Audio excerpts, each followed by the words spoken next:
म्हणून जरा ध्यानात गेला. मग कोण्या दिशेने इकडे गेलो आपण, तर ह्या संसार अनित्य मलिन दुःखरूप असताना त्याचं वर्णन आपल्याला असं ऐकायला भेटलं की हा नित्य आहे, शुद्ध आहे, सुखरूप आहे. हे सतत ऐकायला भेटलं, सतत मायकून, बापाकून, सोयरे ऐकून, सगळे ऐकून संसाराचं वर्णन कसं केलं गेलं. शुद्ध आहे, सुखरूप आहे, नित्य आहे, असंच त्याचं काय केलं गेलं. आणि ते आपण ऐकलं आणि तसा आपल्या अंतःकरणाचा काय तयार झाला. मग आता हे शुद्ध म्हणून अनुभवाला आलं का शुद्ध तसा भाव तयार झालाय. भाव तयार, असा भाव कशाने तयार झाला. हे असं ऐकून झालाय उलट. मग आता ते भाव काढून टाकायचा आहे, वैराग्य व्हायचंय. मग आता असं त्याच्या उलट ऐकावं लागेल तुम्हाला. आता काय करावं लागेल आता. मग ऐकावं लागेल हे आता अनित्य आहे. कसं आहे, दुःखरूप. आणि अनित्य तर किती लागून डोळा उघडेन तर वरी कोटी वेळा घडे मोडे इतकं मरत आहे. काय होतंय. म्हणून तुम्हाला वैराग्य व्हायचं असलं तर बंगल्यात बसल्या बसल्या मसनवाट्याचं चिंतन करी जा. कशाचं. की सगळे घरातले कुठं जाणार. जातानी काय काय होणार परिस्थिती. डोळे फाटणार, हातपाय फोडणार, घरडा. असं काय केलं पाहिजे. तेव्हा मग बंगल्याची काय राहणार नाही.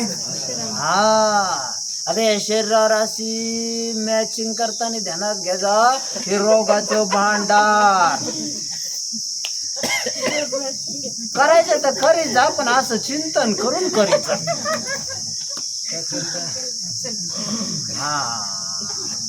ही दुर्गंधीची हार, विटाळाचा गोळा. आणि मग चालू द्यायचा वट पालिश, नख पालिश, अलंकार, मॅचिंग. काय करायचं.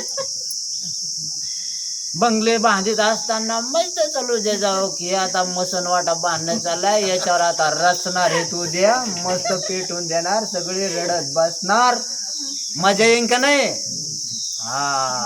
असं काय करा जरा चिंतन केलं माझे चिंतन. तुकाराम महाराज एवढे होते काय गाथ्यात सांगायला हे. ते म्हणले म्हणून केलं पाहिजे. असं काय केलं पाहिजे जरा चिंतन केलं. आणि ते वरून नाही केलं पाहिजे.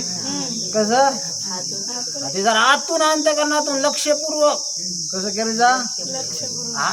आणि किती करी जा सतत. कसं करी जा आता. कारण हे लय सतत ऐकलेलं आहे. असं जेव्हा सतत चिंतन करताना तेव्हा आता त्याच्या नादी लागताना लाज वाटन मनाला. लाज काय वाटन. म्हणून आणि मग लाज वाटल्यावर मग आता तुम्हाला करावी म्हणलं तसं तर करता का आता नाही. चला तुम्हाला आता लहानपणी बेंदाड चिवडीत होती का नव्हते चिवडी. बरं आवरलं तर आवरत नव्हते, पळत लेकरू तिकडं. तेच लेकरू मोठं झाल्यावर आता काऊन नाही चिवडी. कळालं त्याला आता घाणे म्हणून. काय एखाद्या बरे वासना होत्यात का आतून. वासना होत नाही. पाय भरलात माणसाला वाटत लाज वाटते. कोणी पाहिलं का आपल्या पाकाचं मारलं. आहे का नाही उदाहरणार्थ. तसं बाबा हे संसार अनित्य मलिन दुःखरूप कळल्यावर त्याच्या वासना होत्या का. आणि मग वासना नाही झाल्या. आता झालं वैराग्य. काय झालं आता. वैराग्य. आणि मग आता वैराग्य झाल्यावर असे जे पदार्थ आहेत अनित्य मलिन दुःखरूप हे पहा वाटते का. पण दिसायचे नाही का. मग हे जे दुःख रूप येणार मरण आहे का नाही. मग मरण पहा वाटेन का. या वाटेन का. मग त्याची निवृत्ती करण्याची इच्छा होईल का नाही. अशा पदार्थाच्या तर वासना होणारच नाही आता. हा पण आला ना संबंध आता त्याचा. काय आला मग थांबाच वाटण का नाही तिथं. एक तर तिथून निघून जावं वाटण, नाही तर मग त्याला काढून द्यावं वाटण. काय होईल आता. हा मग त्याची निवृत्ती करा वाटेल का नाही आता. हा म्हणून संसार बंधनाची निवृत्ती काय करायची आता. हा मग मग इच्छा होईल त्याला म्हणा आता साधक. मग त्याला परमानंद प्राप्तीची म्हणजे परमात्मा प्राप्तीची. कोणत्या प्राप्तीची. कारण परमात्मा कसा आहे, नित्य आहे, शुद्ध आहे, सुखरूप आहे. माहित नाही पण शास्त्राने सांगितलेलं आहे. कोण सांगितलेलं आहे. हा म्हणून तो नित्य आहे, शुद्ध आहे, सुखरूप आहे. असा परमात्मा आहे. शास्त्रावर आपला भरोसा आहे म्हणून आपल्याला परमात्मा प्राप्तीच्या काय होतील, इच्छा होतील. आता हे संसार अनित्य आहे, मलिन आहे, दुःखरूप आहे, हे शास्त्राला सांगायची गरज नाही. हा आपला अनुभवच. म्हणून याचं वैराग्य. इथं राहण्याची काय नाही इच्छा नाही. याला संपवायचंय. काय करायचंय. किंवा याच्यातून आपल्याला पार याला एक तर संपवायचं नाही तर आपल्याला याच्यातून जायचंय. कोणचं एक करायचंय आणि कुठं जायचंय आता परमात्मा स्वरूपापर्यंत. म्हणून त्याला परमानंद प्राप्तीची आणि कारणासह दुःखाच्या निवृत्तीची ज्याला इच्छा असते त्याला म्हणावं साधक. साधक आता कारणासह जगन निवृत्तीची. कशी. हा जगाच्या निवृत्तीची तर इच्छा आहे पण जगाचे कारण सुद्धा राहू नाही. कारण राहिलं तर पुन्हा कार्य निर्माण होईल. म्हणून कारणासह जगन निवृत्तीची इच्छा आणि परमानंदाच्या प्राप्तीची इच्छा, तीव्र इच्छा. त्याला काय म्हणावं आता जिज्ञासू. आणि मग आता अशा जिज्ञासूला जर ज्ञान झालं तर ते टिकत आहे. काय होईल आता ते टिकत म्हणजे काय ते टिकून ठेवीनच. काय करेन मग आता टिकवीन तरी काय तू आता. हा कारण त्याला ज्ञान झाल्यावर आनंद होईल का नाही आणि झालेला आनंद टिकवीन का नाही तू. हा म्हणून बाबा मग आता जीवब्रह्म ऐक्य ज्ञान. काय असतं जीवब्रह्म ऐक्य ज्ञान. कारण त्याच्याशिवाय काही नाही मोक्ष नाही. म्हणून महाराज म्हणतात मग ते ज्ञान पैगा बरवे. पुन्हा बरं आहे का आता ते ज्ञान बरं आहे ना. ते ज्ञान पैगा बरवे जरी मनी आथी आणावे तरी संता या भजावे सर्वश्रेष्ठी. पाहिजे का आता ज्ञान. मग काय करा आता संता या म्हणजे संताच्या शब्दाची काय करा सेवा करा. आणि संताच्या शब्दाची सेवा करीत असताना संतांनी सांगितलं. मग संत काय सांगायले जीव अवघे देव. काय सांगायले ते सगळ्या जीवाला काय सांगायले तुला देव पाहिजे ना. मग तूच कोण आहे देव आहे. डायरेक्ट सांगून त्याने सांगितलं जीव अवघे देव. काय काय हा सगळे जीव कोण येत देव आहे. आता आपल्याला ज्ञान नसल्यामुळं आपल्याला कस काय देव बाबा जीव. हा मग आता जीव देव कस काय आहे. म्हणून महाराज म्हणले अमर हा ते म्हणले आपण तर मरणार आहे जन्मणार आहे आणि कस काय आपण देव आहोत. ते म्हणले न म्हणा देह माझा ऐसा मग भरवसा कळे. आम्ही म्हणतो त्याच्यावर भरोसा तुमचा कधी बसन. अगोदर देहाला मी म्हणू नका माझं म्हणू नका. कारण मी देह आहे असं जर म्हणू लागले तर मी देव आहे असं कळणार नाही किंवा पटणार बी नाही. हा म्हणून साधू संत सांगते जीव अवघे. पण आपल्याला पटतं का ते. काहून आपण आपल्याला मोजतो कोणी कोण देहाला मी समजून. पण ते म्हणले देहाला काय म्हणू नका मी म्हणू नका. काहून म्हणू नका मी नाही म्हणून. काहून मी नाही लक्षणं जुळत नाहीत म्हणून. हिशोब इथं काय नाही मोखा. देह मी नाही. काहून मी नाही लक्षणं जुळत नाहीत. त्याचे माझे काय जुळत नाहीत लक्षणं जुळत नाहीत. हा मग देहाचे काय लक्षण आहे आपल्याला तर माहिती आता देहाचे काय लक्षण आहे, जरा नीट पाहा की ते क्षणाला मरायले जसं व्हायले. हा हे आपल्याला माहितच आता की ते मरायला लागले. हा पुन्हा ते जड आहे त्याला कळत नाही. पुन्हा ते दुःखरूप आहे, अनेक तुकड्याचं आहे, आणि आपण एक आहोत, न बदलणारे आहोत, पुन्हा अखंड आहोत, आनंद रूप. देहाचे ना आपले लक्षण कसे आहेत? विरुद्ध लक्षण आहे. कसे लक्षण आहे ते? ते आता तुम्ही तपाशी जा ना बरं घरी. ते म्हणजे महाराज ध्यानातच राहत नाही. आता ध्यानात राहत नाही का ध्यानात ठूत नाही? काय म्हणून ठूत नाही?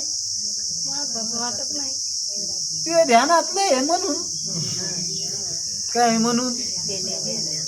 ते ध्यानात घेऊन कशाला आले? तर गच्चाळ आहे, रोगाचं भांडार आहे, मरणार आहे. तिथे इथं आल्यावर तसं तिकडं घरी सोडून या ते, पण इथं आल्यावर बी ते ध्यानात राहतं.